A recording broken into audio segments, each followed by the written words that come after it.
Delimitation, அதாவது தொகுதி மறுசீரமைப்பு.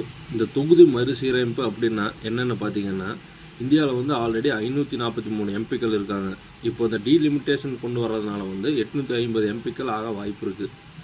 இது வந்து எதன் அடிப்படையில் வந்து இப்போ அதிகப்படுத்துகிறாங்கன்னா, மக்கள் தொகை அடிப்படையில் வந்து தொகுதிகள் வந்து பிரிப்பாங்க.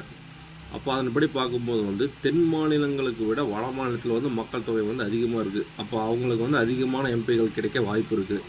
அப்போது ஒரு பிரதமரை வந்து தேர்ந்தெடுக்கணும்னா அவங்கக்கிட்ட இருக்க எம்பிக்கள் வந்து அதிகமாக இருப்பாங்க. ஸோ அவங்களாலேயே வந்து இப்போ ஒரு எம்பியை வந்து தேர்ந்தெடுக்க முடியும். இப்போ இந்த சட்டத்தை வந்து கொண்டு வரலாமா வேண்டாமா அப்படின்னு வந்து நாடாளுமன்றத்தில் வந்து வாக்கெடுப்பு நடத்தியிருக்காங்க. அதில் வந்து மொத்தமாக 333 எம்பிக்கள் வந்து வாக்களிச்சிருக்காங்க.